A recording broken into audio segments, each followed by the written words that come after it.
France Maghreb 2. Le coup de cœur du LGF pour ce vendredi avec Valérie Palma qui est parent d'élèves. Bonsoir Valérie. Bonsoir. Merci d'être avec nous sur France Maghreb 2. On vous fait intervenir parce que va se dérouler tout à l'heure à 18h un rassemblement, à partir de 18h, un rassemblement à Saint-Ouen au sujet des accompagnatrices d'enfants handicapés. Expliquez-nous tout. Alors le souci, c'est qu'actuellement la loi handicap 2005 n'est absolument pas respectée par l'État, à savoir que tout enfant scolarisé doit être accompagné d'une AVS avec une notification de la MDPH. Je précise bien, la maison des handicapés doit valider un dossier et après la validation de ce dossier, ils fournissent une AVS pour l'enfant pour l'accompagner dans la journée à l'école. Voilà. Et la problématique, c'est qu'à ce jour, il y a plein d'enfants à Saint-Ouen. Il y en a 4 qui sont identifiés sans AVS à ce jour, et d'autres enfants qui ont une notification de la maison des handicapés, la MDPH, qui ont une notification d'un nombre d'heures, et sur ce nombre d'heures, il leur en manque. Par exemple, un enfant qui a une notification pour 20 heures, il se retrouve avec uniquement une AVS pour 10 heures par semaine. Donc il y a un scandale par rapport à ça. Parce que quelles sont les conséquences, histoire qu'on comprenne bien Valérie? Alors les conséquences, en fait, c'est que l'enfant, pour lui, son AVS, c'est un peu son bras droit, son bras gauche. Ils ont des difficultés diverses et variées, et sans cet accompagnement, l'enfant ne peut pas suivre en classe banale comme les autres élèves. Il a besoin de cette personne pour X raisons par rapport à son handicap. Et le souci par rapport justement à cette diversité d'handicap, c'est que ces fameuses AVS, les assistantes de vie scolaire ou AESH, qui sont des accompagnants de vie scolaire, n'ont absolument pas de formation ou très peu. Et elles ne sont absolument pas adaptées pour les enfants.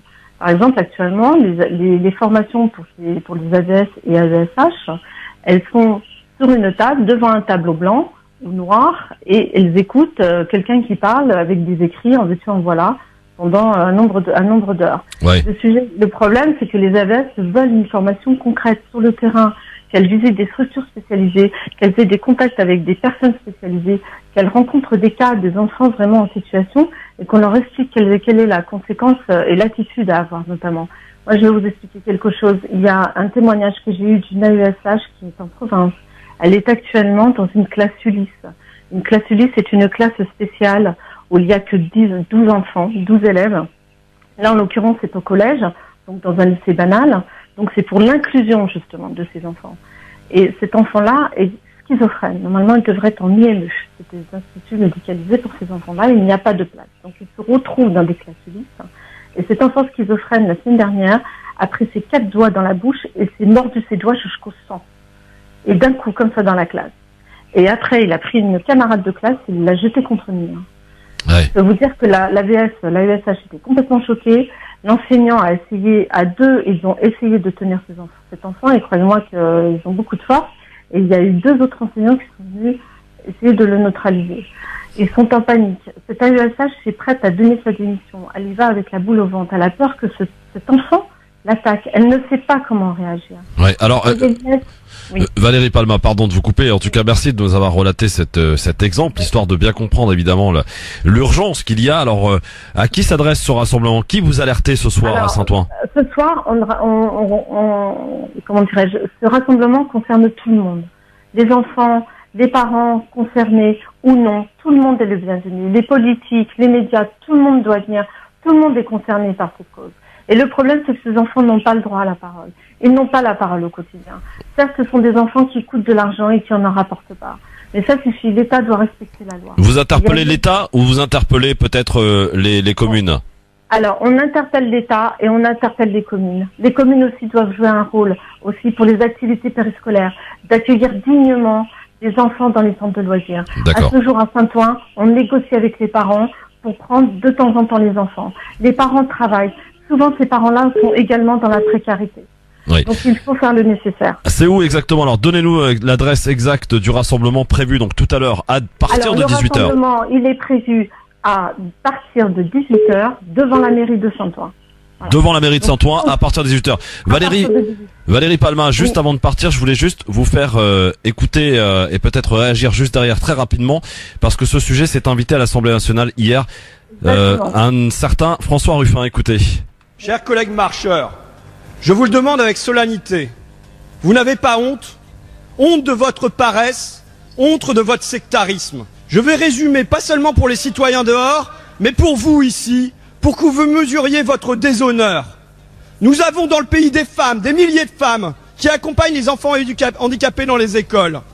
Pour ce métier, elles sont sous-payées, 600 €, 700 €, sous le seuil de pauvreté, avec des contrats ultra précaires. Pour changer ça, depuis le début de votre mandat, quelle proposition de loi avez-vous porté?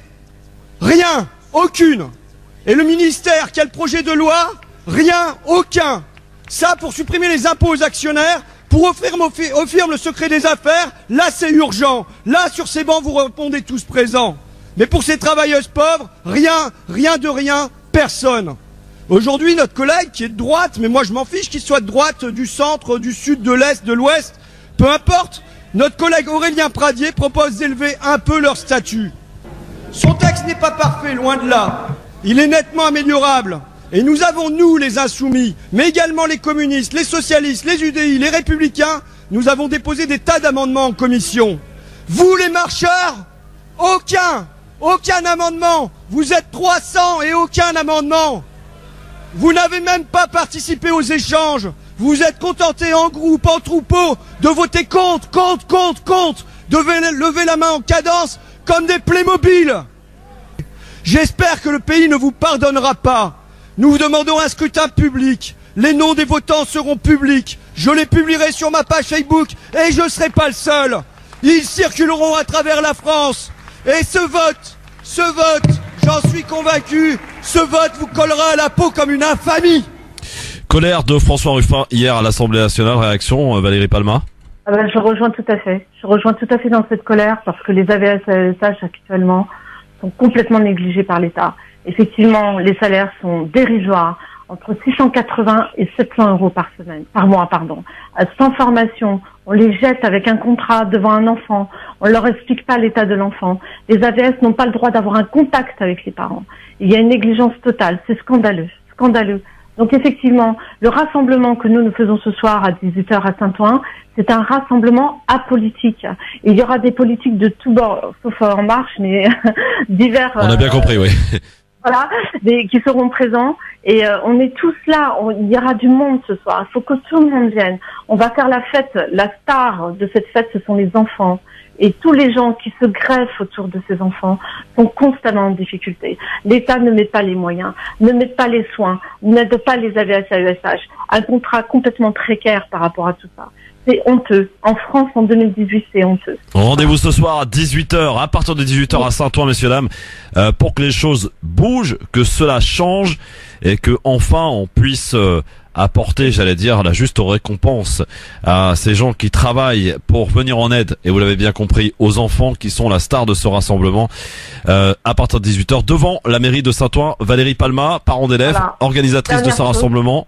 Oui, je vous en prie. Dernière chose, sachez que ce rassemblement sera tous les mois de juin de chaque année jusqu'à que l'État nous entende. Et ce rassemblement va devenir national. C'est la première fois en France que ça se passe, ce rassemblement. À chaque fois, les gens spécialisés, les AVS, AESH ou enseignants, vont en catimini devant les MDPH ou devant les préfectures avec des petits panneaux carton, et on ne connaît même pas le retour. Est-ce que leurs revendications, ont été entendues ou pas? On ne le sait pas. Mais moi, je donne rendez-vous à toute la population française, devant toutes les mairies, le même jour, à la même heure, au mois de juin 2019, pour faire un constat de l'État, ce qu'il a fait ou pas. Parce que le problème aujourd'hui, c'est que Blanquer nous avait promis avec Cluzel une rentrée digne pour tous ses enfants, et ce n'a pas été le cas. Des formations et des considérations, des renouvellements de contrats qui se fassent rapidement, et ce n'a pas été le cas. Très bien. Les AVS seront trouvés dans la précarité. Rendez-vous ce soir 18h. Merci Valérie Palma d'avoir répondu à nos questions et de nous inviter donc tous et toutes, parce que ce sujet nous concerne tous, ce soir à 18h devant la mairie de Saint-Ouen. À très bientôt Valérie Palma. Merci beaucoup, au revoir. 16h32, merci. Bon retour à la maison, bon début de soirée sur France Maghreb 2. LGF, le grand forum jusqu'à 18h. Ravi de vous retrouver mesdames, messieurs une nouvelle fois. pour que ensemble, eh bien, avec vous, ce moment de partage, d'échange d'idées aussi, de débattre autour de sujets d'actualité. Comme chaque vendredi, vous le savez, c'est la récap. On se fait le récapitulatif de l'actualité de la semaine. L'actualité va vite et on essaie comme ça de revenir sur 2-3 sujets qui ont fait le buzz, que ce soit à la radio, à la télé, mais aussi sur Internet, à l'image du deuxième sujet évoqué tout à l'heure. Pour m'accompagner aujourd'hui, c'est un tout nouveau, je vous le présente, s'appelle Mehdi Chebaiki. Salut Mehdi. Ouais, salut Christophe. Bonjour Mehdi, bienvenue dans le LGF, le grand forum. Alors Mehdi, comme le veut la tradition dans cette émission et comme chaque première, est-ce que tu peux te présenter un petit peu aux auditrices et aux auditeurs, si ce n'est d'abord que tu es un éveilleur en politique, mais aussi un cheminot et que tu es du côté de Lyon. Voilà, tout à fait, lyonnais, père de famille, cheminot, éveilleur politique, ancien syndicaliste, d'origine algérienne, français de nationalité, bref, j'ai un paquet d'ennemis. C'est clair. Bon, en tout cas, Mehdi, sois le bienvenu donc pour le LGF, le grand forum, de rejoindre donc cette grande famille. Je te souhaite donc officiellement la bienvenue, cher Mehdi. Tu sais comment ça se passe, tu connais l'émission, hein, on parle sans langue de bois, en toute tranquillité, en liberté, dans cette émission. Et parmi les 3 sujets que nous allons évoquer aujourd'hui, on va commencer par le premier. C'était hier soir sur France 2, dans le magazine Envoyé spécial, 3e sujet. Tout ça ici, ce sont les journaux de bord de militaires que nous avons recueillis depuis des années. Nadav Veyman, 32 ans. Il représente une organisation de 1200 anciens soldats. Et si nous venons le voir, c'est parce qu'il a lui-même été sniper. Il a eu à tirer sur des Palestiniens. Vous étiez spécialiste en élimination ? Oui. Infiltrer les maisons, se camoufler et bien entendu tirer. J'imagine que vous savez combien de personnes vous avez tuées ? Combien ? Vous ne voulez pas répondre ? Nous ne tirions pas sur des manifestants non armés, ce n'était pas autorisé. Mais ces dernières semaines, ces derniers mois, l'armée a tiré sur des dizaines, des centaines de Palestiniens non armés et certains ont été tués. Nous montrons à l'ancien soldat les mêmes images de Palestiniens pris pour cible que nous avons présentées au porte-parole de l'armée. Depuis la butte, là, la ligne de tir est bien dégagée. Un sniper, normalement, ça tire à 200, 300, 400, allez, 500 mètres. Là, il tire à 60 ou 70 mètres.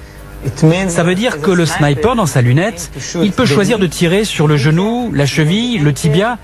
Il peut tirer où il veut, parce qu'il est tellement proche. Ça veut dire aussi qu'il voit très clairement que cet homme n'a pas d'arme, que c'est juste un manifestant. Mais dans nos règles d'engagement, il est dit que le meneur de la manifestation, on peut lui tirer dessus, dans la jambe.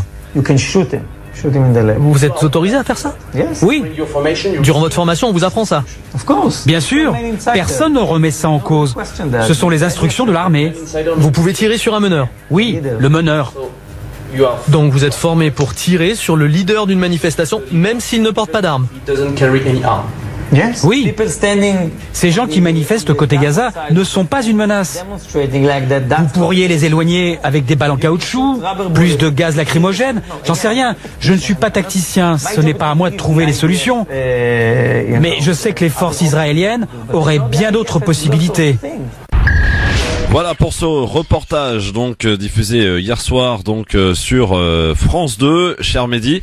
Tu l'as vu ? Je l'ai pas vu, j'en ai vu bien d'autres depuis une 40aine d'années maintenant. Ouais. Et in fine, enfin, j'ai vu des extraits qui ont été proposés et on vit dans une époque de vérité où les masques tombent. Et quand bien même on essaierait de les cacher, enfin cacher toutes ces vérités avec toute la mauvaise foi du monde, à notre époque ça devient quand même relativement difficile. Et ce reportage en est l'illustration.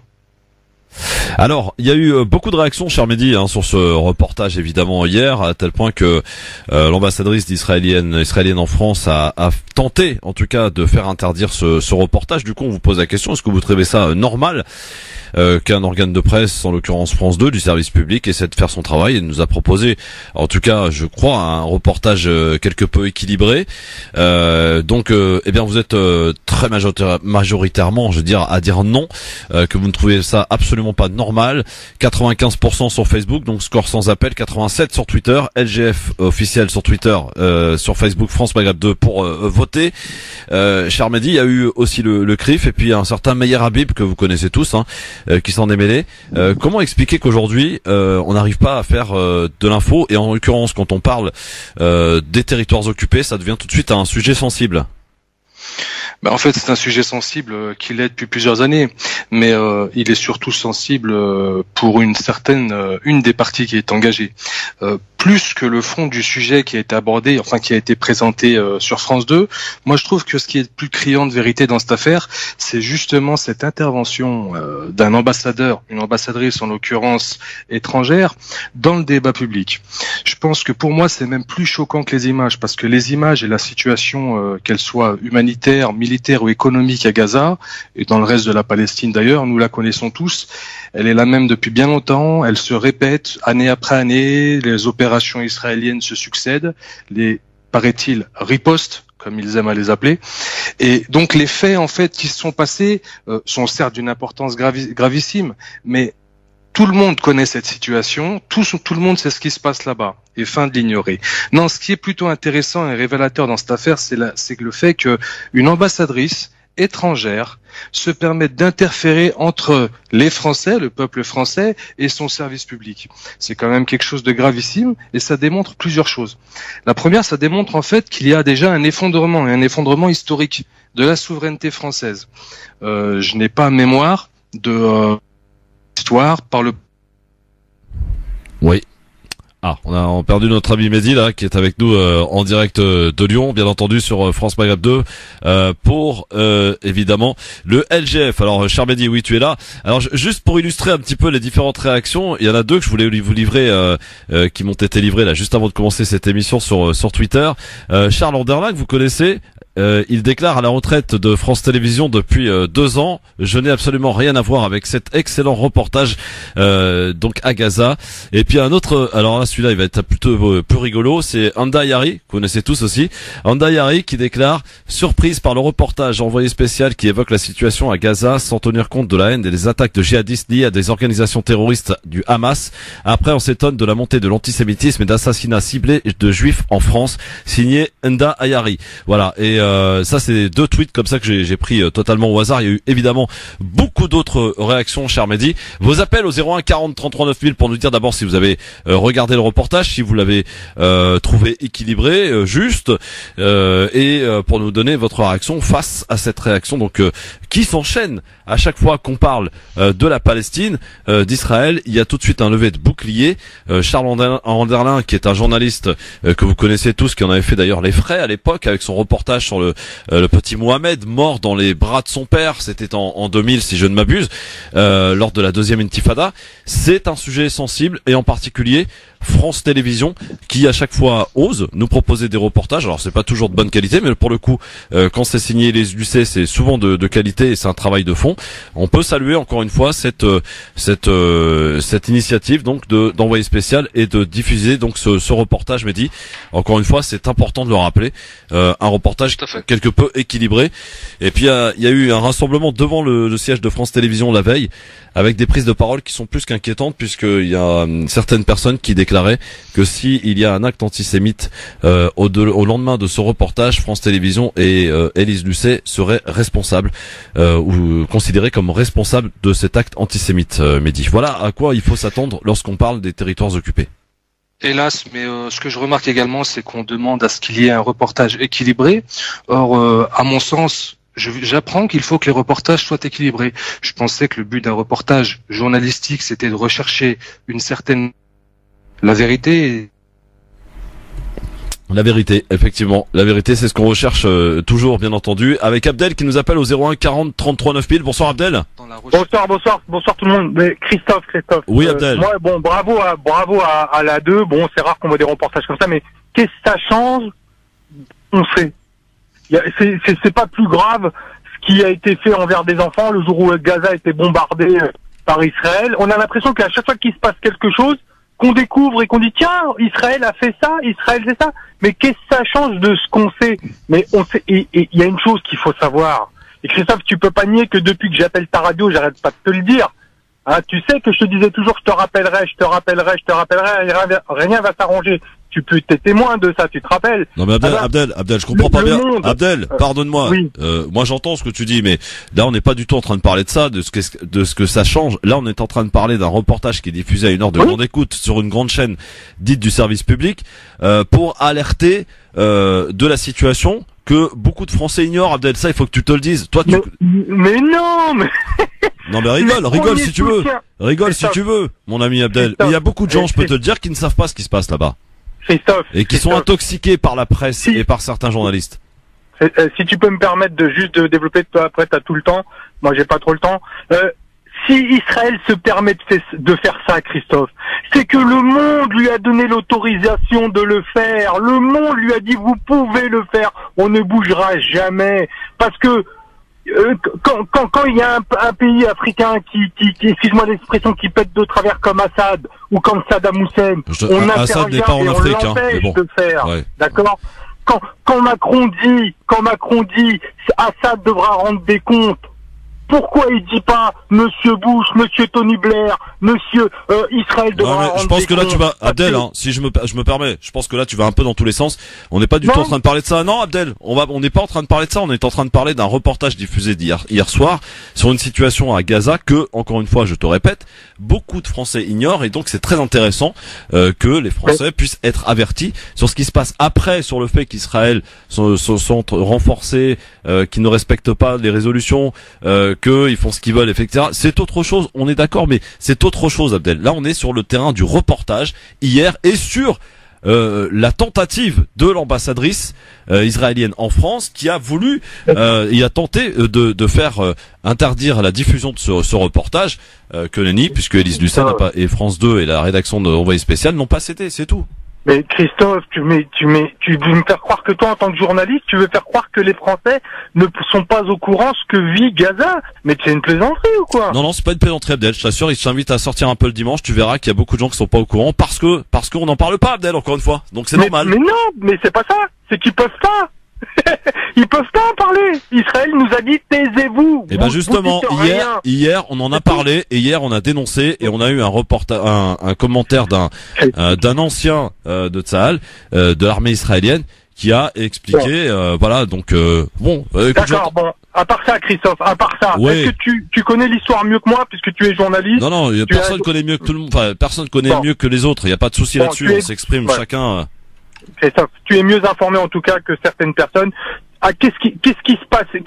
Tu as vu les archives de quand les Allemands sont rentrés à Paris, ce qui s'est passé? Moi, j'ai vu des archives. Tu sais ce que j'ai vu, Christophe? J'ai vu des femmes et des enfants de 11 ans creuser des tranchées, Christophe. Pourquoi aller? Alors, arrêtez de me dire, oui, ils ont pas d'argent, oui, ils ont pas d'armes. C'est ce qu'on entend, je veux plus entendre ça. Moi, je les vois avec des iPhones, les mecs. Tu vois, je vois des iPhones avec les Palestiniens. Écoute-moi, non, Christophe, non, c'est une mentalité, je suis désolé. C'est une mentalité. Quand tu veux pas qu'on prenne ta terre, quand tu veux pas qu'on rentre chez toi, le peuple se réveille. Et la pire des choses, Christophe, c'est les milices. Il y a rien de pire que des milices pour faire mal à une armée sophistiquée. C'est pas ce qu'on voit, Christophe. Merci, Abdel. C'est pas rendre service de dire le contraire. Salut, Abdel, merci à toi. Salut, ciao. 01 40 33 9000. Tu comprends la colère de Mehdi, Oui, je la comprends, la colère, je la comprends, mais hélas, la colère est mauvaise conseillère, et c'est pas ce qui permet d'avancer. On peut parler de milice, on peut parler de ce genre de choses. Aujourd'hui, ce qu'il faut, c'est un réel projet, un projet international, un projet sur le long terme pour les Palestiniens. Certainement pas quelques balles de plus. La colère, elle n'a jamais réussi. Elle peut démarrer un processus, mais elle ne peut pas l'entretenir, et encore moins le faire progresser, hélas. Merci Mehdi en tout cas pour ce petit commentaire. Vous pouvez évidemment nous appeler au 01 40 33 9000 pour nous donner votre avis. Mais encore une fois, il s'agit de bien rappeler ce qui s'est passé donc hier soir. Je pense qu'Abdel, bon, il a une opinion bien tranchée sur le coup et sur le sujet, et il a raison de le faire valoir et de le faire entendre. Mais ici, on parle aujourd'hui, en tout cas, du reportage en tant que tel, et je trouve, et nous pensons, et je pense que je suis pas le seul, à trouver utile le fait que France 2 et en l'occurrence ce magazine puisse alerter et informer, parce que c'est son rôle, quoi, nous proposer un reportage quelque peu équilibré sur la situation de Gaza et sur cette marche du retour qui a fait plusieurs morts depuis maintenant plusieurs mois, et cette faculté, facilité à tirer dans tout ce qui bouge, quoi, quelque part. Donc dans la bande de Gaza. On continue de vous accueillir dans un instant. 01 40 33 9000, c'est le numéro de téléphone. Ne bougez pas, on est de retour très vite avec Mehdi Chebaiki qui est avec nous sur France Maghreb 2. France Maghreb 2, France Maghreb 2. LGF, le grand forum, merci d'être avec nous jusque 18h avec Mehdi Chebaiki qui est avec nous. C'est sa première aujourd'hui en tant qu'éveilleur politique et cheminot du côté de Lyon. Oui, parce que on est sans frontières ici, hein, sans limite, bien sûr. L'ambassadrice israélienne en France est tentée de faire interdire la diffusion du reportage d'hier soir sur Gaza. Gaza, une jeunesse estropiée. Vous êtes évidemment en grosse majorité, vous avez bien voté d'ailleurs, hein, 95% de non sur Facebook, 87% de non sur Twitter, LGF officiel sur Twitter, Facebook France Maghreb 2, avec Ali qui nous appelle de Villeneuve-Saint-Georges. Salut Ali. Salut, bonjour à tout le monde, bonjour à votre invité. Bonjour Ali. Moi, ça serait juste pour mettre de réflexion. Allez-y pour vos réflexions. Oui, ça n'engage que moi. Hein. Bien sûr, allez-y. J'ai constaté que nous, généralement, les Africains en général, on fait beaucoup de constats. Par exemple, moi, je suis algérien. Tout le monde constate que l'Algérie, ça va pas. Les Algériens font ça, ça. Personne ne propose des solutions. Et quand il y a quelqu'un qui propose quelque chose, par exemple, des manifestations ou autres, vous voyez peu de gens qui vont. Tout le monde parle à l'arabe, quoi, etc. Donc, il y a personne qui agit. Il n'y a pas de solution derrière. Il y a juste des constats. Première constatation. Deuxième, c'est que nous, on est trop, quand on parle ou quand on agit, c'est toujours dans la colère. Il a raison, votre invité.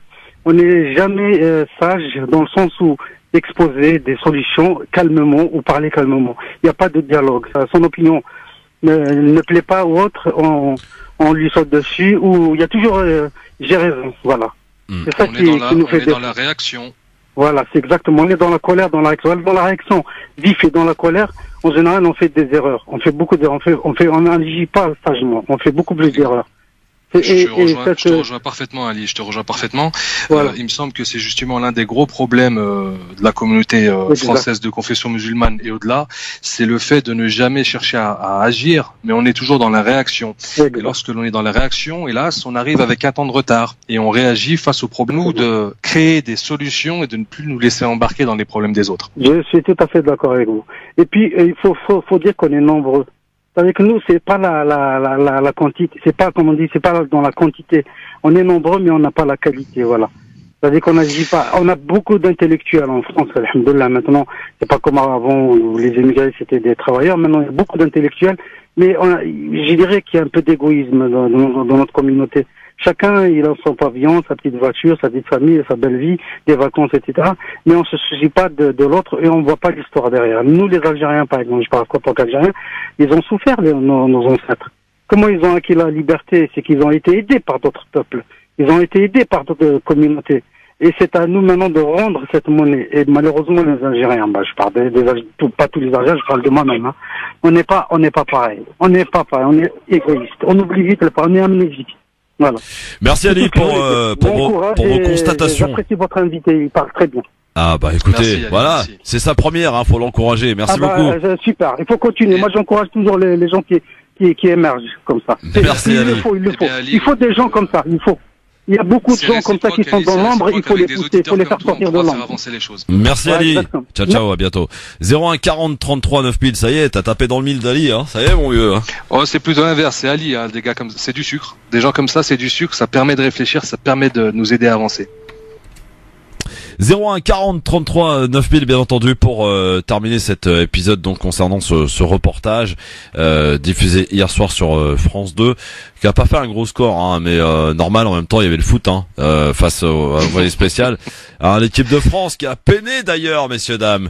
Grâce à qui l'équipe de France est revenue de partout? Grâce à Kylian Mbappé. Celui qui fait la une de The Times du Times avant, il a marqué 2 buts, il est rentré, il a sauvé tout le monde, il a mis tout le monde d'accord. Voilà, rien à dire. Nickel, Kylian. 01 40 33 9000. Allô, bonsoir. 01 40 33 9000, évidemment. À France Maghreb 2. Voilà, la page de la radio. Et sur Twitter, LGF officiel. Donc vous ne trouvez pas normal, évidemment, que le fait qu'une ambassadrice, qui plus est l'ambassadrice israélienne en France, puisse demander ou tente de demander l'interdiction d'empêcher la diffusion du reportage d'hier spécial. Allô, bonjour. Allô, salut Christophe. Vous écoute. Bon, concernant le CRIF hier qu'il a traité France 2 de raciste ou l'émission de envoyé spécial qu'ils ont de raciste, c'est ça? Antisémite, c'est ça? Voilà, oui, exact. Qu'est-ce que ça signifie le CRIF? Oui, le CRIF, c'est le Conseil représentatif des institutions juives de France. L'institution juive de France, c'est pas du monde. Oui, du monde, oui, de France, pardon, oui, t'as raison. Il reste toujours pour la France. Pourquoi il parle des juifs du monde, lui? Autre chose, les soldats, il a parlé dans le reportage, il parle autant des soldats, il parle pas autant des juifs. On est bien d'accord? On t'écoute, Joseph. Oui. Vous savez qu'il y a dans l'armée israélienne, il y a des juifs, il y a des musulmans actuellement, et il y a des chrétiens même.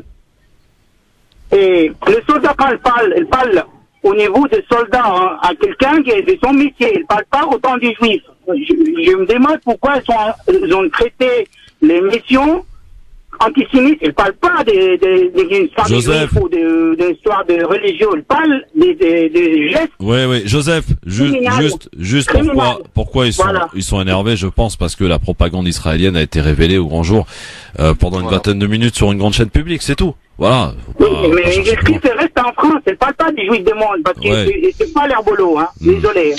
Merci Joseph, à bientôt. 01 40 33 9000. On va ainsi clôturer donc ce sujet et donc espérer en tout cas que les journalistes de ce pays continuent de faire leur travail en toute de manière équilibrée, en toute équité. Si je peux me permettre une dernière chose sur le sujet, Christophe, moi je trouve que l'ambassadrice israélienne a pour le coup participé à l'augmentation de l'antisémitisme en France, en agissant de la sorte. Ah bon, et pourquoi?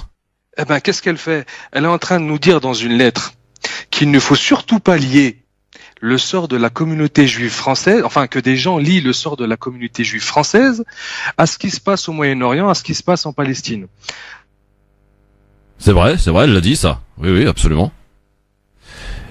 Et effectivement, elle l'a dit dans un courrier hier. Voulu mettre de l'huile sur le feu, elle ne s'y serait pas prise autrement. Oui, c'est vrai. Merci Mehdi pour cette petite réaction. On va passer maintenant à un autre sujet. Ça a fait le buzz sur les réseaux sociaux. On nous emmène à Marseille pour parler de l'affaire d'un malvoyant qui est accompagné d'un chien guide, normal pour le guider, enfin comme beaucoup de personnes déficients visuels. Et il a été purement et simplement expulsé du magasin Monoprix, mais pas avec la meilleure manière. Écoutez.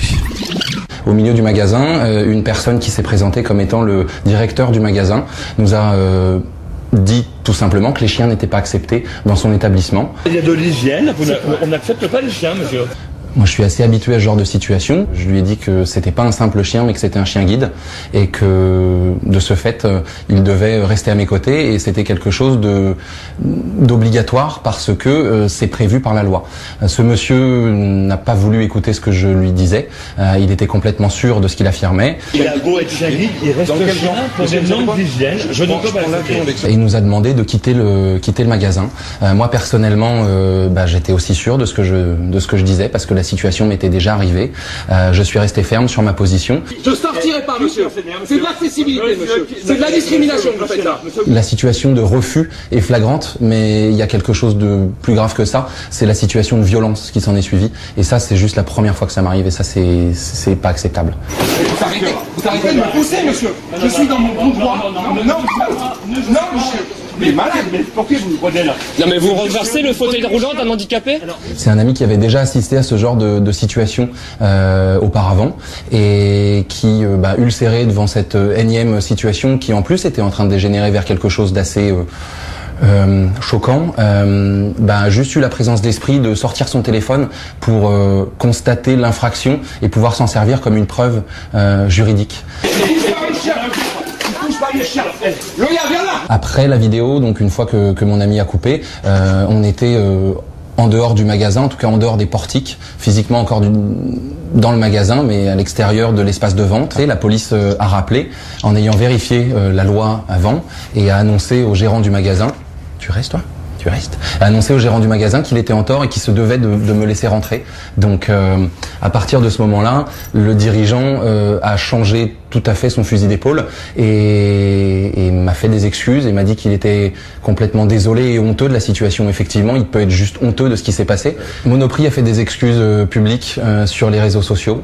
Et moi aujourd'hui, j'aimerais rentrer en contact avec Monoprix pour discuter avec eux de la situation, comprendre ce qui s'est passé, pourquoi ça s'est si mal passé, et puis essayer de quelque chose de dégueulasse, d'en faire quelque chose de bien. Moi, je l'ai subi, je veux que personne d'autre le subisse. Et c'est mon combat aujourd'hui. La cause du chien guide, il faut qu'on la fasse progresser en France parce que tout le monde, malheureusement, ne connaît pas cette situation, cette loi, et trop souvent, on est refusé dans les magasins.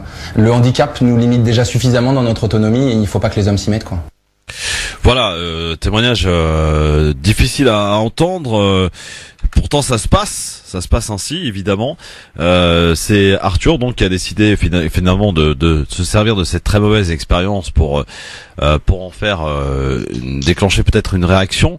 Et j'aimerais avoir la réaction des auditeurs là pour le coup 01 40 33 9000. Je rappellerai juste que lui il entend attaquer le magasin Monoprix pour que cela fasse jurisprudence et qu'à l'avenir plus aucune personne étant atteinte d'un handicap concernant la vue et qui pour beaucoup font le choix de prendre un chien pour les guider, voilà donc et se retrouve, et rappelons qu'il y a une loi surtout qui interdit à tout service, tout endroit, qui autorise plutôt dans tous les endroits la présence du chien lorsqu'il est donc en capacité et lorsqu'il est considéré comme étant un chien guide aidant une personne atteinte donc de cécité. Donc voilà, ça c'est la loi. Comme on dit d'ailleurs, nul n'est censé ignorer la loi. Il se retrouve que j'en connais beaucoup, moi aussi autour de moi, qui ont subi ce genre de problématiques. Il faut que ça cesse et ça s'est passé donc à Marseille. Mehdi, est-ce que cette question tu t'y es un peu intéressé? Est-ce que finalement ce buzz a servi à ce que tu t'interroges peut-être sur le fait que des chiens, alors c'est vrai, on peut se poser la question sur l'hygiène, par exemple, lorsqu'on va avec un chien dans un rayon frais ou dans un rayon fruits et légumes. Le chien est là pour guider. Alors ça peut être considéré pour certains comme un problème d'hygiène parce que vous savez, les chiens ça perd des poils, etc., etc. Donc, est-ce que tu comprends un petit peu tout ça? Quel est ton avis? Déjà, comme tu dis, cet événement a permis de faire émerger un problème que nous autres voyants, nous ne voyons pas justement. C'est des choses qui nous paraissent parfois lointaines et incompréhensibles. Et là, pour le coup, ça nous a un peu réveillé là-dessus. Alors, moi, j'aimerais, ce que ça me rappelle cette histoire, c'est l'expérience de Milgram. L'expérience de Milgram, c'est une expérience qui avait montré en fait la perte de responsabilité des gens, des acteurs, dès que l'on applique une loi ou un règlement venu d'une autorité que l'on reconnaît comme légitime. C'est ce qui peut prouver que des personnes peuvent appliquer bêtement un règlement de la manière la plus dure qui soit. Ça peut être interdire l'entrée d'un magasin à un chien d'aveugle, comme ça peut être torturer sous couvert d'un ordre venant d'un officier. Alors justement, on va prendre la réaction des auditrices et auditeurs au 01 40 33 9000 sur ce sujet, bien sûr. Voilà, exactement. Mehdi, oui, parce qu'il y a une petite coupure là. Voilà, c'est la petite liaison. Voilà, il est en direct de Lyon, notre ami Mehdi. Je sais pas avec qui. C'est loin. C'est loin, absolument. Oui, il y a que 2 heures de train, mais c'est loin. Allô, bonjour.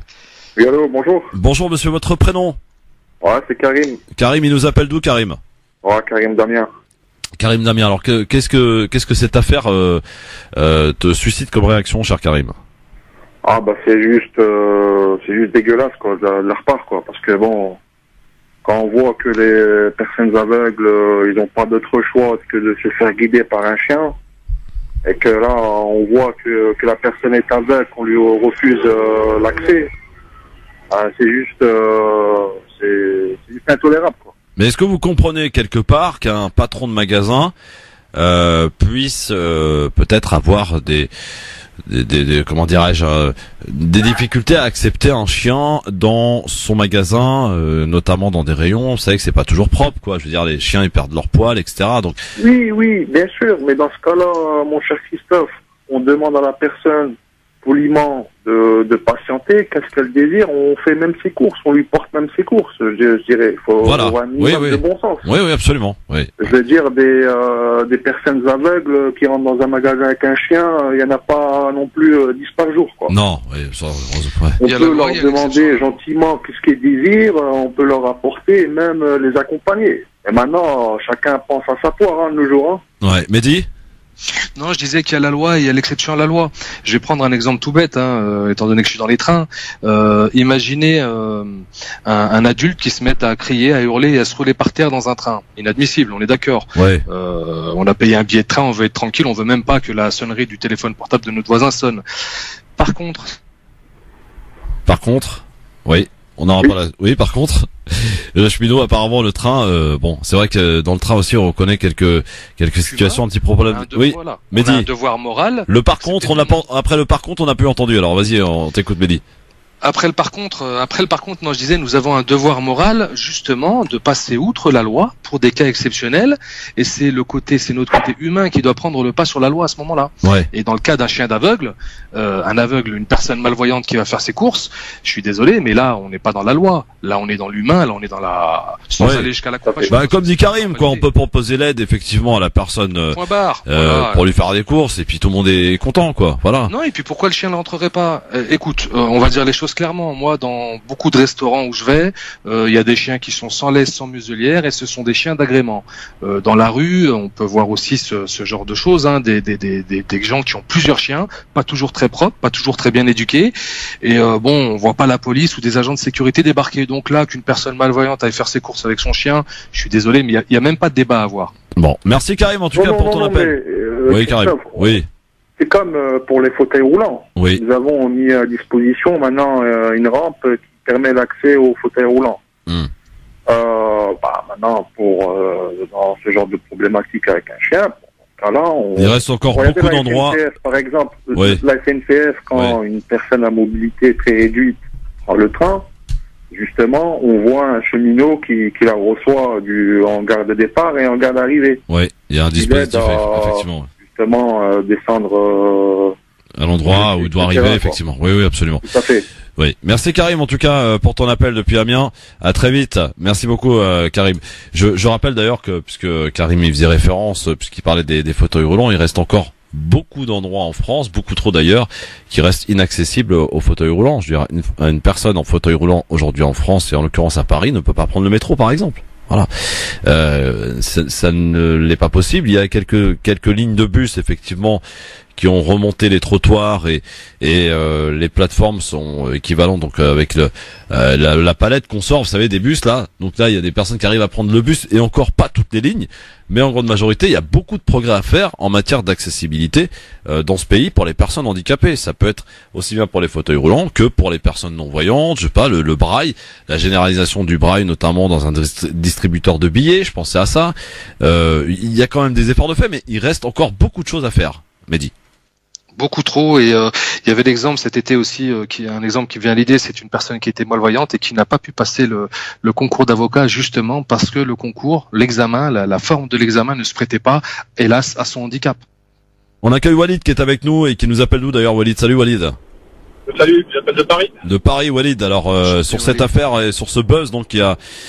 en fait, il a fait une vidéo et il a filmé la scène, il y a quelqu'un qui a filmé la scène et ça a fait le buzz sur les réseaux, ça a vraiment déclenché beaucoup de réactions depuis donc cet événement du côté de Marseille. Ouais, j'ai vu la vidéo. Après, moi, ce que je pense de cette histoire, en fait, c'est que moi, je comprends tout à fait la réaction du malvoyant. Mais ensuite, après, voilà, il y a des situations où je pense que c'est compliqué. Par exemple, moi, je suis dans le secteur du VTC.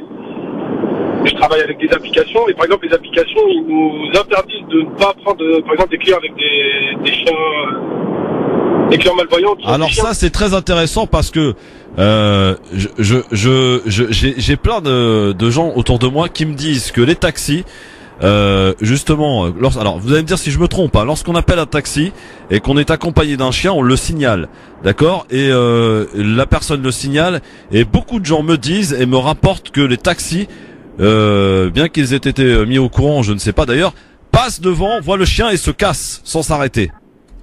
Bah, ils refusent. Après, moi, je pense que voilà, maintenant, on peut mettre une loi, mais après, il faut laisser le choix à la personne d'accepter ou de pas accepter. Parce que moi, par exemple, si je prends un client, voilà, avec un chien, s'il me laisse des poils ou qu'il défecte sur mes sièges ou quoi que ce soit, en fait, c'est ma responsabilité. Ensuite, c'est moi qui dois nettoyer. Oui, bien sûr. Ouais. C'est de la perte. Non, mais je comprends. Et on comprend. Voilà, et si je refuse, bah, en fait, c'est comme si j'avais une épée de... C'est soit j'accepte et je subis les conséquences, ou si j'accepte pas, bah, je subis quand même des conséquences. Donc moi je pense que l'État en fait il met des lois, il se dédouane et on nous laisse nous se démerder entre nous, alors que je pense que l'État avec l'argent qu'il a et toutes les richesses qu'il y a dans le pays, bah ils peuvent trouver d'autres solutions. Non mais clairement on va faire simple, Walid. Effectivement une personne qui monte avec un chien, et les seuls chiens autorisés à monter dans un taxi ou dans un VTC ou que sais-je, c'est les chiens guides. Effectivement ça laisse des traces, on est tous d'accord, il faut pas se mentir.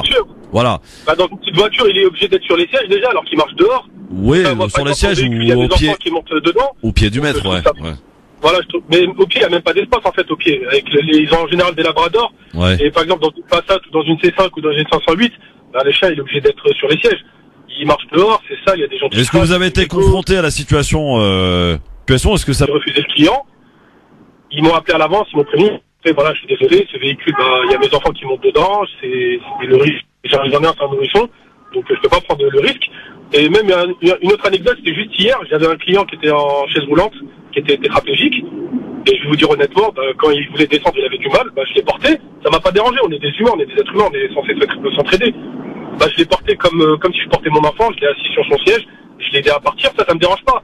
Mais quand ça touche à l'hygiène, bah, je trouve que c'est un peu abusé quand même, des lois comme ça, nous obliger à faire quelque chose qu'on n'a pas envie de faire. Alors que, comme je disais tout à l'heure, l'État a les moyens et l'argent pour trouver d'autres solutions et pour aider ces personnes comme ils devraient vraiment être aidés. Donc les personnes aveugles accompagnées d'un chien ne peuvent pas prendre taxi, c'est ça que vous voulez nous dire, Walid?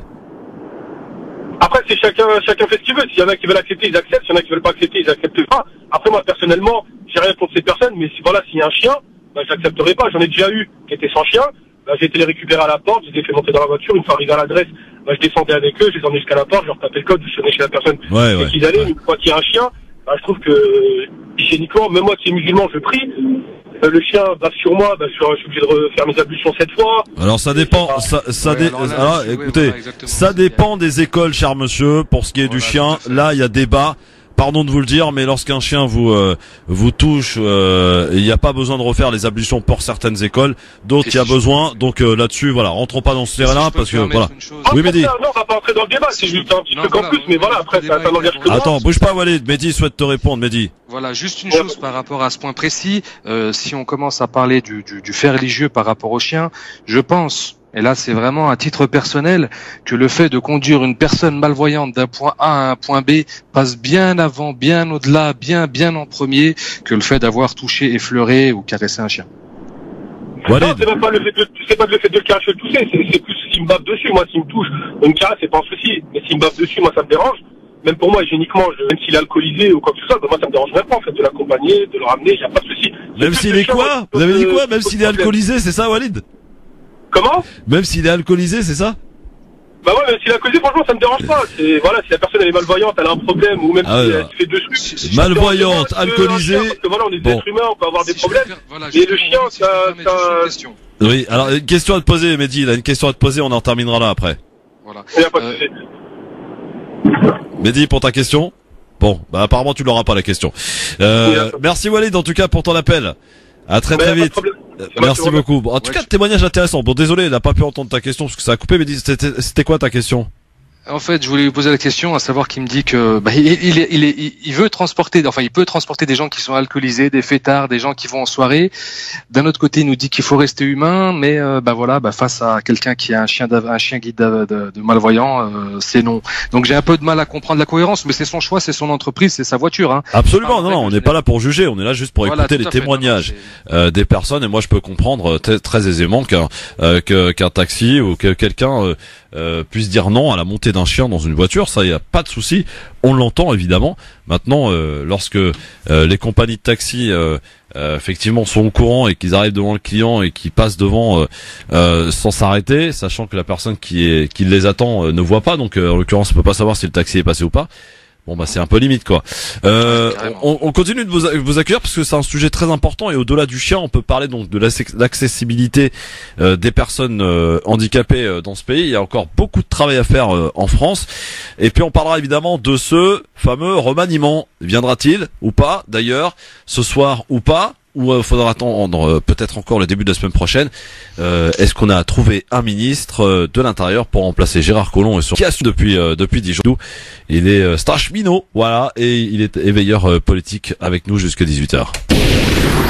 Le LGF, le grand forum, merci d'être avec nous sur votre radio France Maghreb 2 avec Mehdi Chebaiki qui est avec nous sur votre radio jusqu'à 18h. Il est cheminot et éveilleur politique sur France Maghreb 2 pour nous accompagner. C'est bon. Eh oui, hélas, enfin cette semaine plutôt, hélas. Oui, hélas, oui. Hélas, à Olas. Hélas, Olas. Ça a été très très dur. Ouais. Bon. Alors, on continue d'accueillir quelques témoignages par rapport à ce sujet évidemment, et suite à ce buzz de cette personne qui s'est fait expulser d'un magasin Monoprix à Marseille parce qu'il était accompagné d'un chien guide. Il s'est fait expulser d'ailleurs un petit peu avec la force, et donc Arthur a décidé de ne pas en rester là. Il a diffusé la vidéo de ce qui s'est passé. On l'a écouté d'ailleurs tout à l'heure dans un commentaire où il explique un petit peu ce qui s'est passé. D'ailleurs, à propos des taxis, il y a un commentaire sur la page Facebook qui me dit: la prise en charge d'un chien guide est obligatoire dans les taxis. C'est ce que nous dit donc ce commentaire pratique, mais dans les faits, c'est bien autre chose ce qui se passe. Je le disais tout à l'heure, il y a beaucoup de personnes prêtes à la barre. On va d'ailleurs accueillir Sim. Raconte-nous un petit peu. Est-ce que t'as un chien?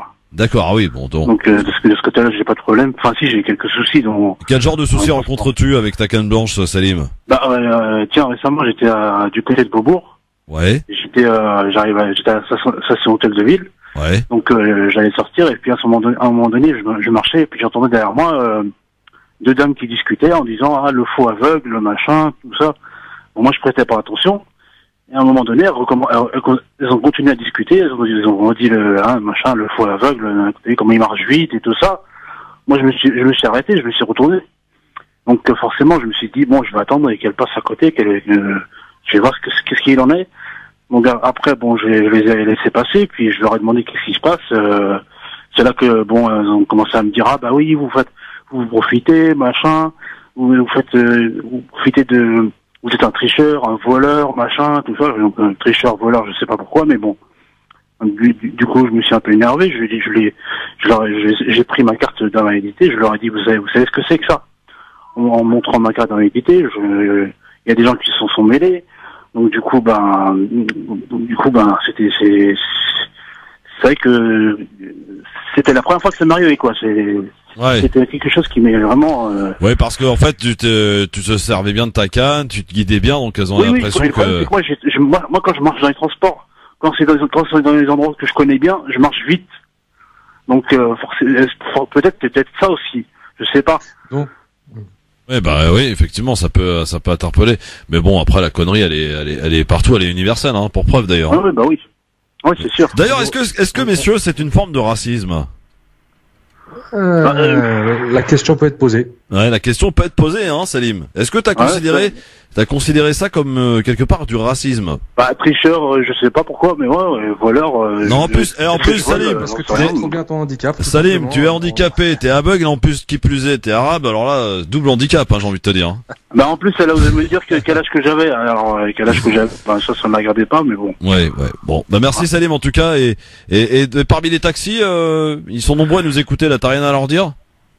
Les taxis, non, moi ça va, j'ai pas eu de soucis avec les taxis, j'ai pas eu de problème, non. Bon, tant mieux alors. Merci Salim, ciao. Les gens bien partout, salut. Bah oui, évidemment. Non mais tu sais qu'on est super écouté dans les taxis, hein. On est plus écouté que les grosses têtes à cette heure-ci, hein, faut le savoir. 01 40 33 9000 en tout cas pour nous appeler. On parle de ce buzz, hein, donc qui a déclenché une multitude de réactions sur les réseaux sociaux depuis ce qui s'est passé. Donc cette personne malvoyante qui de côté de Marseille dans un magasin Monoprix s'est fait expulser un peu de manière un peu violente du magasin avec son chien. Allô, bonsoir. Allô, oui, bonsoir. Bonsoir, cher monsieur, quel est votre prénom? C'est Jamel de Nancy. Bonsoir, Jamel de Nancy. Comment ça va, Jamel? Ah bah écoute, des oiseaux font cuicui, la rivière fait glou-glou, tu vois bien, hein? Ah oui, il y a de l'humour hein, du côté de chez Nancy, de Nancy là. Jamel, qu'est-ce qui se passe? Ah bah écoute, moi je voulais juste réagir par rapport au problème d'handicap. Oui. Le souci c'est que je pense qu'il y a certaines personnes qui ont des soucis personnels et qui essaient de se décharger sur des trucs comme ça, quoi. Parce que normalement une personne handicapée, vous savez, elle a les mêmes droits qu'un valide. Hein. Oui, normalement, ça c'est dans la théorie. Exactement, parce que moi j'ai déjà assisté à une scène de c'était dans un magasin, c'était une personne, une employée qui devait avoir des soucis personnels. Ouais. Plus communément appelé une cassos. Et puis en fait il y avait une personne qui avait du mal à rouler avec son fauteuil roulant, à passer en caisse. Ouais. Et donc elle, au lieu de l'aider à décharger ses affaires sur le tapis roulant, elle l'a laissé faire. Ouais, il y a pas ce réflexe d'accompagner. Et on peut d'ailleurs parler aussi de ceux, excusez-moi de le dire, mais ça m'énerve, de ceux qui se garent sur les places handicapées alors qu'ils sont pas du tout handicapés. Ah bah là, exactement. Il y a un moment, il y avait une patrouille de police qui s'était garée sur une place handicapée. Et donc il y avait une personne handicapée avec un fauteuil roulant, qui a discuté avec eux, il leur a dit c'est pas normal ce que vous faites. Et puis les policiers l'ont dit vous taisez-vous, vous êtes obtus. Parce que le pauvre il était sur un fauteuil roulant. Et donc du coup moi j'ai déjà assisté à des trucs comme ça parce que moi franchement je dis toujours que Dieu nous a donné la santé. Eux les pauvres ils ont pas vu être comme ça. Donc c'est même pas le minimum, c'est l'obligation. Ils ont une obligation au respect quoi. Faut pas les traiter comme ça, c'est des êtres humains et tout. Il y en a, je sais pas pour qui ils prennent, franchement, c'est pas bien. Honnêtement, c'est révélateur un peu de l'air ambiant de la société actuelle. Il fut une époque où on avait certainement beaucoup moins de richesses et beaucoup moins de dispositifs de solidarité, mais où les gens justement la solidarité elle n'était pas réservée à l'aide d'État ou à l'aide des municipalités. Tout le monde mettait un peu la main à la pâte. Et aujourd'hui, on se défausse un peu justement de notre propre responsabilité vis-à-vis de nos concitoyens ou pas qui ont des problèmes dans leur vie de tous les jours, un handicap par exemple. Pour les laisser un peu dans leurs problèmes. Exactement. Le souci c'est que il y a un moment il m'était arrivé donc il y avait une personne, la pauvre, elle était handicapée, mentale un petit peu, et puis elle avait je foutais de sa gueule. On était dans le train. Et du coup moi je me suis levé, je leur ai dit c'est pas bien, le pauvre il est handicapé, il a pas voulu être comme ça parce que le pauvre il faisait des cris bizarres, il était handicapé mental. Ouais. Et ils m'ont dit non ça te regarde, je t'ai mis le pauvre, pourquoi vous foutez de sa gueule, vous imaginez si vous avez quelqu'un de votre entourage qui est comme ça. Et du coup j'ai failli être pris à partie, mais honnêtement on a une époque où on a mis en place une société qui a inventé un homme modèle entre guillemets. Et donc tout ce qui est pas pareil à ce modèle-là, il peut être source de beaucoup. Ouais, mais Jamel, pardon de te dire, c'est que quelque part, on a tous, et là on se met tous dans le même bain, c'est-à-dire qu'on a peur de la différence. Quand on ne connaît pas quelque chose, quand on ne connaît pas un handicap, on a tout de suite et on part avec des appréhensions. Il faut le dire clairement. Je le vois d'ailleurs dans certains endroits. Pour ne pas cibler quelques endroits, quand une personne handicapée dans un village, dans un pays ou quoi qu'est-ce est connue, par exemple une personne malvoyante, non-voyante ou sourde ou je ne sais quoi, elle est tout de suite un peu quelque part exclue de la société. Une personne qui peut pas se marier, etc. Alors qu'un non-voyant, je veux dire, à part le fait qu'il n'ait pas les yeux, il a tout le reste, donc il peut faire des enfants, il peut faire tout ce qu'il faut. Et il y a cette peur, cette méconnaissance, et quelque part c'est pour ça que tout à l'heure je parlais de racisme, c'est qu'à partir du moment où on n'a pas un comportement similaire qu'avec les personnes dites valides, on a quelque part cet acte raciste qui se dégage en nous sans en être conscient quelque part, je crois. Mais voilà. Enfin c'est mon avis. Je vais vous raconter une histoire vraie. Rapide Jamel, vas-y. Il y avait une année, il y avait une fille qui était sourde, muette. Ouais. Donc elle était sourde muette. À chaque fois, il y avait une dame, une fille, ils étaient en adultes quoi. Et à chaque fois, elle l'emmenait puis elle se foutait de sa gueule devant les autres. Donc ouais, ça, après... je sais pas combien de temps. le jour, la première gamine qu'elle a eue, elle était pareille. Ah oui, bah oui. Bon, bah merci Jamel en tout cas de Nancy, à bientôt. Bah y a pas de souci, puis franchement c'est une radio qui est impeccable, pourvu que vous durez le plus longtemps possible, et vous êtes mieux que les grosses têtes avec Bernard Mabie qui parle que de sexe et tout là, vous êtes mieux vous, honnêtement, ah ouais, avec l'autre avec Ruquier qui rigole. Ah mais attends. Salut Jamel. Tu vas pas me fâcher avec tu vas pas me fâcher avec Laurent Ruquier. La place Stanislas. Ciao, à bientôt. Oui, la place Stanislas c'est très connu à Nancy. Kamel, il était taxi, il était là, il voulait parler. Bon bah, écoute, rappelle-nous, mon ami Kamel. 01 40 33 de fil. Je suis ravi, je suis content moi de voir tous ces gens qui réagissent, Mehdi, sur ce sujet, parce que c'est un sujet important, on n'en parle pas. Exactement, c'est un sujet dont on parle de manière diffuse. Il y a des campagnes qui sont mises en place. Il y a beaucoup de choses dans la communication, dans les faits et dans les attitudes. Et là, c'est bien différent. 01 40 33 9000 évidemment sur France Maghreb 2 pour nous appeler. On va peut-être prendre un dernier appel là-dessus avant de parler. On va s'attaquer à la politique française et au remaniement. Viendra-t-il ou pas? Eh bien, c'est la question qu'on se pose aujourd'hui. Allô, bonsoir. Allô? Oui, bonsoir, chère madame. Quel est votre prénom? Oui, bonsoir, c'est Fatima. Bonsoir, Fatima. Association N. L'association N. Oui, donc bonsoir, moi, Fatima. Je voulais parler côté handicap. Oui, on vous écoute, Fatima. Oui. Et donc, je crois que il y a certains propos qui sont un peu désobligeants par rapport aux handicapés. Moi, je travaillais dans un très grand musée où nous avions toutes sortes d'handicaps. Et même pour les malentendants, nous avions des cours sur place. Et je trouve que, il faut être un peu plus indulgent. Parce que moi, quand je vois, par exemple, des personnes aussi sur une chaise roulante, ne pouvant pas accéder, par exemple, aux distributeurs, etc., et tout ça, je trouve ça un peu... voilà, donc je crois qu'il faudrait que la place de l'handicapé prenne une place un peu plus importante qu'elle ne l'est actuellement. Voilà, quant au taxi, c'est vrai que je ne connaissais pas le problème, mais en fait, comme vous dites, si le taxi est prévenu, c'est un peu dommage quand même qu'ils viennent et qu'ils ne s'arrêtent pas, qu'ils passent devant la personne et qu'ils ne s'arrêtent pas. Moi, je trouve ça scandaleux. Voilà. Merci Fatima pour en tout cas ce commentaire. Merci beaucoup Fatima. Très intéressant effectivement. On rappelle, on parle des personnes handicapées et au vu de ce qui s'est passé donc du côté de Marseille avec cet homme donc qui a été expulsé parce qu'il était accompagné d'un chien guide, expulsé d'un magasin Monoprix. Et il entend d'ailleurs attaquer le magasin parce qu'il veut que ça fasse jurisprudence cette affaire. C'est la moindre des choses. Et on rappelle que la loi est la loi, nul n'est censé l'ignorer. Autorise la présence des chiens, en particulier guides, dans les magasins, mais aussi partout dans les services publics, partout dans la rue, dans les hôpitaux, etc. Je peux comprendre, encore une fois, je le répète, la méfiance ou peut-être les gens qui peuvent être gênés pour des conditions hygiéniques, comme tout à l'heure notre ami taxi qui nous le disait, enfin VTC je crois, il nous le disait, il le reconnaissait très très tranquillement. Mais voilà, la loi est la loi, donc à partir du moment... Il fut une époque où j'ai travaillé dans le transport de personnes, et de toi à moi, Christophe, il y a des gens qui sont beaucoup plus sales que nombre de chiens. Je vais te donner un exemple tout bête, mais donne-moi un exemple, VTC, c'est très simple. Quand tu travailles dans le VTC ou dans le taxi, j'ai beaucoup d'amis qui sont dans ce domaine-là.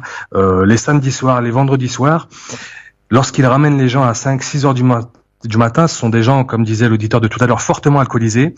Et il y en a bon nombre qui, c'est pas leur petit déjeuner qui rentre, mais c'est tout ce qu'ils ont mangé dans la journée dans la voiture. On ne refuse pas de les prendre. Et ça, c'est des choses qui arrivent. Mais alors, pour le coup, tous les week-ends. D'ailleurs, les nettoyeurs de voitures font florès grâce à cela. Et c'est pour ça que ça me gêne un peu qu'on utilise l'argument de l'hygiène vis-à-vis d'un chien d'aveugle, donc une exception à la règle. Je parle pas de tous les chiens. Attention, je parle juste des chiens de guides, de personnes malvoyantes, et que d'un autre côté, tous les vendredis et les samedis, il y a des personnes à l'hygiène douteuse qui montent dans la voiture et qui parfois laissent des souvenirs en partant. C'est vrai, et tu as raison. Je te rejoins complètement, mon cher Mehdi. Voilà. Alors, on va passer maintenant à notre dernier sujet parce que le temps passe vite, mais c'était important en tout cas de vous écouter. Il y avait beaucoup d'autres appels, mais qu'on aurait pu prendre. On sera de toute façon, je pense, amené à reparler de ce sujet, bien sûr, sur France Maghreb 2, 01 40 33 9000, bien sûr, sur France Maghreb 2, pour nous appeler, bien sûr, pour partager en direct, bien sûr, cette émission 01 40 33 9000. Vous n'hésitez pas à nous appeler pour participer et bien vous pourrez intervenir pour nous donner votre avis qui nous intéresse pour le coup. Alors que j'ai fait une connerie technique là, j'ai zappé notre ami Mehdi que je suis en train de rappeler. Pardon Mehdi, c'est moi qui ai fait une connerie, hein Mehdi. Il n'y a pas de souci, tu m'avais licencié déjà. Non, t'inquiète pas, tout va bien. Non, je t'ai pas encore licencié. 01 40 33 9000. Alors je voulais qu'on parle et pour finir, donc on l'attend. Ce remaniement, le remaniement du gouvernement, voilà 10 jours que le ministre de l'Intérieur Gérard Collomb a remis sa démission, 10 jours aussi que c'est le Premier ministre Édouard Philippe qui assure l'intérim, vous le savez. Il y aura peut-être du nouveau en fin de journée. L'Élysée avait annoncé dans la semaine qu'il ne se passerait rien avant le retour du président du sommet de la francophonie, en Arménie, à savoir vendredi soir. C'est ce soir, vendredi soir. Est-ce que tu penses, Mehdi, qu'on aura le droit à quelques annonces dès ce soir? Est-ce que tu penses que l'exécutif a trouvé enfin un ministre de l'Intérieur pour succéder à Gérard Collomb? Alors honnêtement, je suis pas dans le secret comme on dit, mais quoi qu'il arrive, hein, in fine, c'est Macron qui décide. Oui, ça c'est clair, oui. Donc non, ça va être cosmétique, ni plus ni moins. Il reste encore combien? 3 ans de mandat à faire, grosso modo. Le plus dur arrive, il est au plus bas des sondages, alors il va certainement mettre quelqu'un de plus consensuel, quelqu'un qui lui permette de passer un peu mieux dans les médias, de changer un peu l'image, notamment vis-à-vis des migrants. Enfin, il y aura un pari qui sera fait. Soit il durcit sa position, soit il l'adoucit pour flatter soit l'électorat de gauche, soit l'électorat de droite. Mais la nomination du futur ministre de l'Intérieur sera pleine d'évidence pour la suite du quinquennat. Est-ce que cet épisode donc de cette transition un petit peu inédite quand même dans la 5e, le fait qu'un ministre de l'Intérieur effectivement démissionne, bon ça il y a rien d'inédit, mais que on mette quand même pas moins de 10 jours, peut-être même un peu plus, on le saura d'ailleurs ce soir ou peut-être en début de semaine prochaine, pour trouver un nouveau ministre de l'Intérieur. Il semblerait que la presse s'en soit fait les choux gras et commenté d'ailleurs sans trop avoir d'infos tout au long de la semaine. Et il paraît, encore une fois, à mettre au conditionnel qu'il y aurait eu pas mal de refus.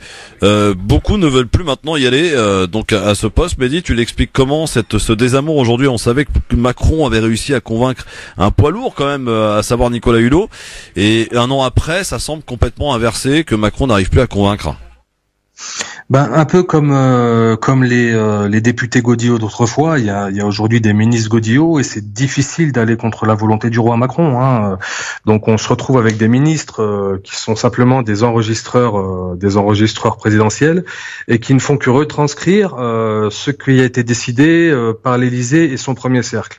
Donc c'est assez compréhensible. En fait, Macron s'est isolé dans sa tour. Macron s'isole de plus en plus.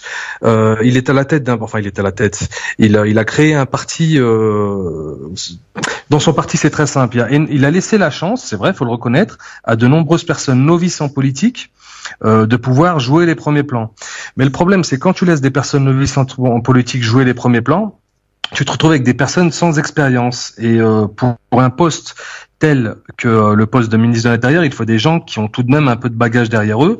Et ceux qui ont du bagage, justement, sentent que le bateau tangue. Donc, ils veulent pas trop y aller. Oui, effectivement. Karim est avec nous. Bonsoir Karim. Ouais, bonsoir Christophe, bonsoir à tout le monde. Karim, il nous appelle d'où? Orléans. D'Orléans, 102.6 la fréquence pour nous écouter. Alors Karim. Si. Qu'est-ce que j'allais dire? Moi, je fais une petite récap de la semaine d'Armand en 2 minutes. Ah bah vas-y, je t'en prie, tiens. Je suis d'accord avec Yacine Bellatar. Il a bien le droit de dire des trucs. Les grandes gueules ou là, les grandes crowds. Oui, attends, parce qu'il faut te suivre, Karim. Tu parles de Karim Bellatar qui a effectivement son Yacine Bellatar. Oui, Yacine Bellatar. Bah, qui s'en est pris en grande gueule. Ouais. Confusion. Oui. Alors, oui, donc tu es d'accord avec Bellatar, toi? Bien sûr, il a le droit de dire des trucs comme les autres, ils nous critiquent ou je ne sais guère. Ouais, ok. Autre chose? Quoi d'autre? Tu sais, Niki, on n'a pas parlé de la... Je sais pas si vous en avez trop parlé de la... Tu sais, la femme de l'ONU des États-Unis, là, qui a démissionné, là. Oui, absolument, qui risque d'être remplacée d'ailleurs par la fille de Trump. Dis-moi pas que c'est pas vrai. Bah je sais pas, il paraît, moi j'ai vu ça quelque part, ça me fait rigoler. Ça serait bien bizarre ça. Ouais, mais bon, on n'est pas à ça près avec Donald Trump, hein.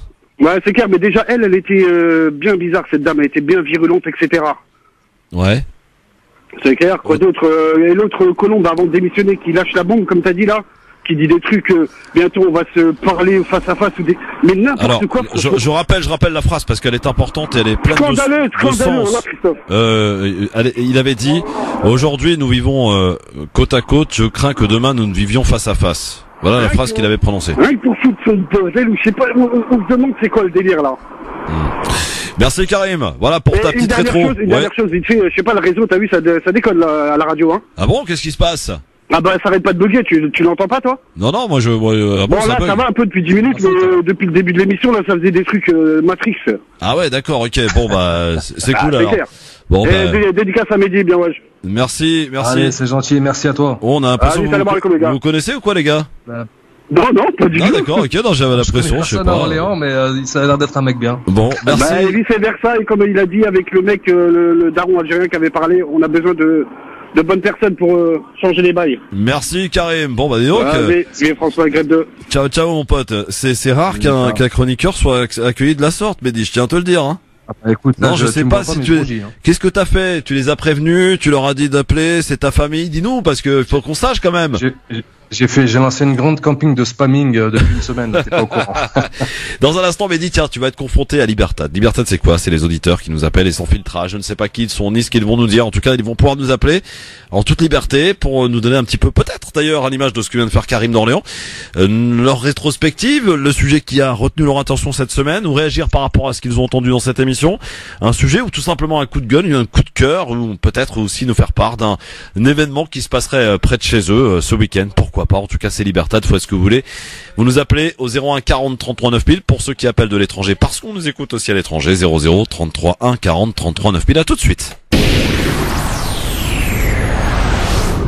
France Maghreb 2, France Maghreb 2. Eh bien, Libertad maintenant, messieurs, dames, 01 40 33 9000. Vous allez pouvoir nous dire ce que vous pensez de notre ami Mehdi Chebaiki, là, qui est avec nous, notre nouveau correspondant depuis Lyon, là, qui est avec nous et qui a fait sa première aujourd'hui dans le LGF, en tant que chroniqueur officiel, Mehdi, et, une petite partie de l'équipe, là, qui te salue, hein, qui dit, il déchire tout, Mehdi, il est au top, voilà. Bon, bah, écoute, voilà, l'équipe de LGF te souhaite la bienvenue, cher Mehdi. Merci à tous, et notamment à Hanan, elle se reconnaîtra. Ah oui, bah, ça, elle se reconnaîtra, notre Hanan national, s'il vous plaît.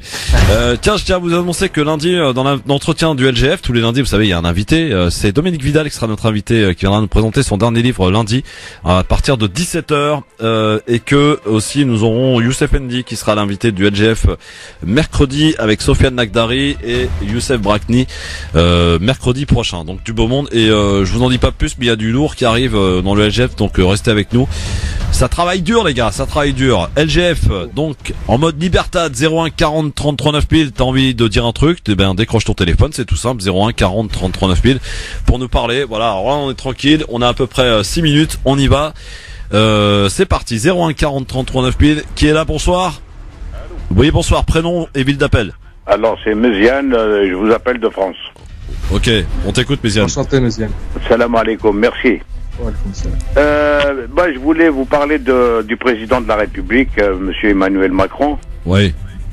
Alors le fait qu'il soit ni droite ni gauche, ça perturbe le monde entier.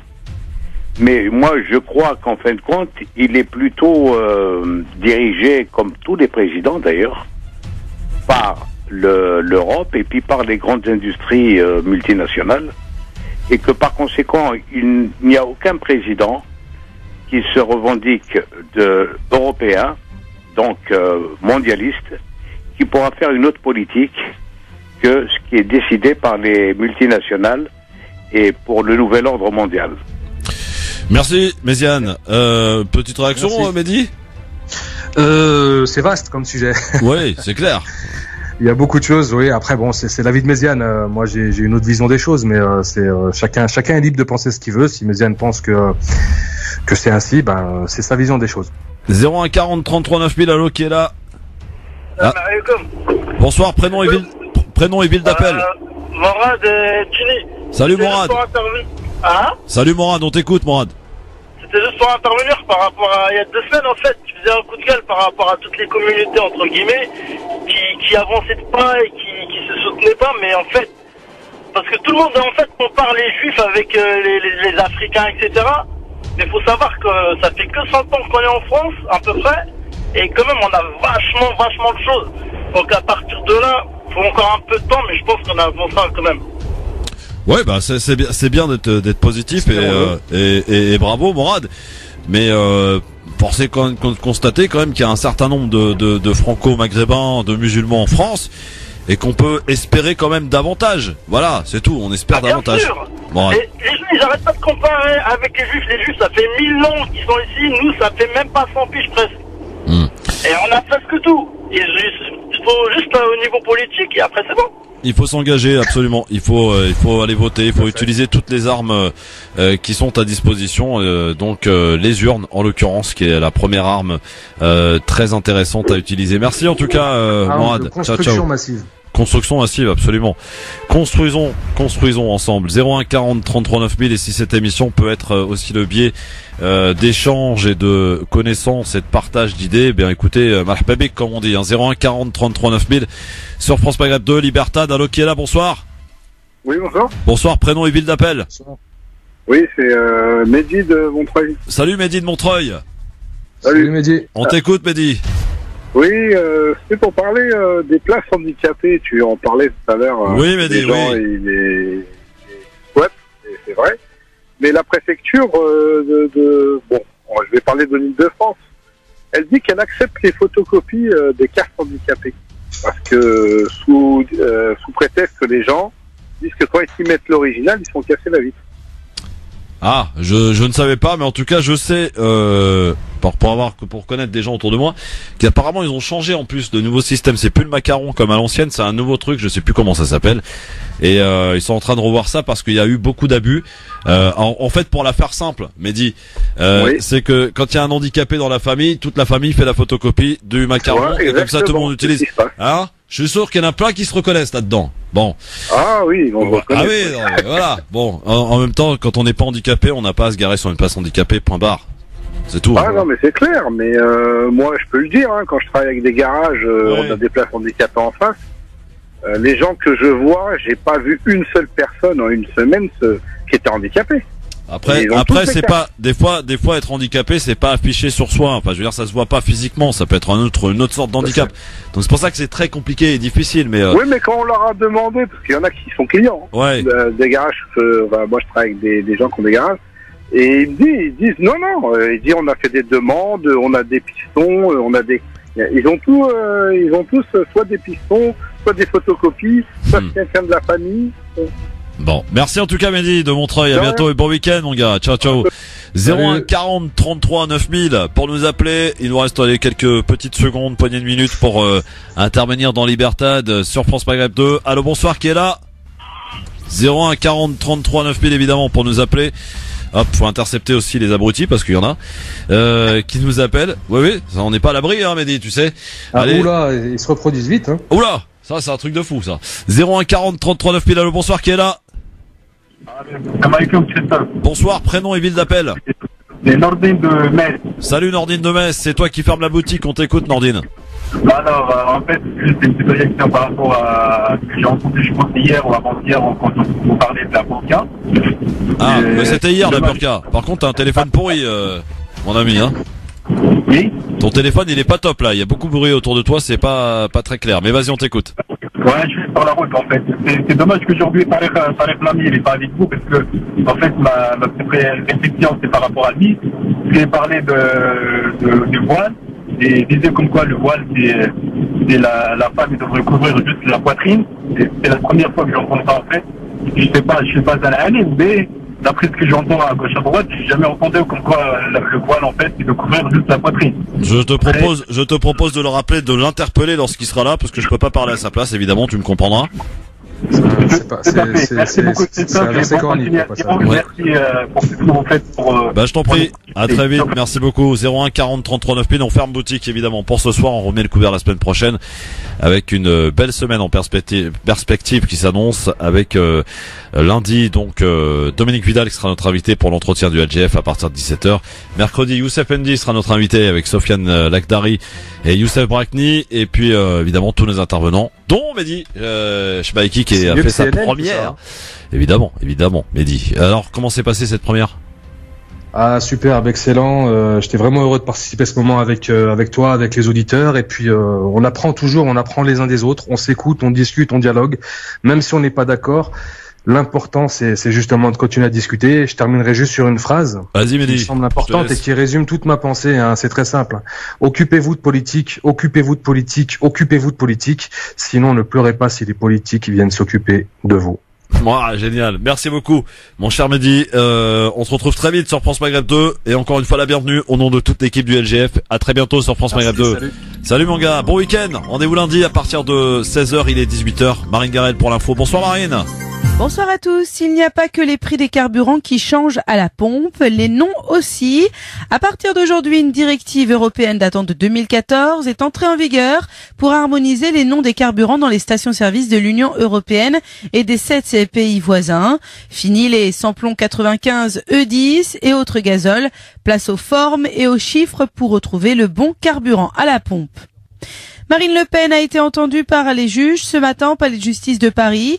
Audition sur le dossier des emplois fictifs du Front National au Parlement européen. Les juges ont aggravé la mise en examen de Marine Le Pen. Elle est désormais poursuivie pour détournement de fonds publics. La présidente du Rassemblement national avait déjà été mise en examen dans ce dossier pour abus de confiance et complicité d'abus de confiance. De mauvaises surprises pour beaucoup de contribuables sur la taxe d'habitation. Depuis des semaines, le gouvernement annonce sa réduction, mais dans près de 6000 communes, cette taxe augmente, y compris dans des villes de plus de 10 000 habitants. La République En Marche dénonce les maires qui ont décidé d'augmenter cet impôt local. Une nouvelle mobilisation des victimes de l'amiante. Un rassemblement a eu lieu à Paris cet après-midi avec ce mot d'ordre, pas d'amiante dans les écoles. Ils étaient environ 300 manifestants. Le bilan s'alourdit. L'ouragan Michael, rétrogradé en tempête tropicale, a provoqué la mort d'au moins 11 personnes depuis son arrivée sur les côtes de la Floride mercredi. Les autorités ont en effet annoncé ce matin le décès de 5 personnes en Virginie. Elle avait été citée plusieurs fois pour le prix Nobel. L'écrivaine française Maryse Condé a remporté le nouveau prix de littérature, institué par la Nouvelle Académie, spécialement constituée pour remplacer le prix Nobel de littérature 2018. Ce prix n'a pas été décerné cette année pour cause de scandales sexuels autour de l'Académie suédoise. France Maghreb 2, service, info, musique, divertissement. France Maghreb 2.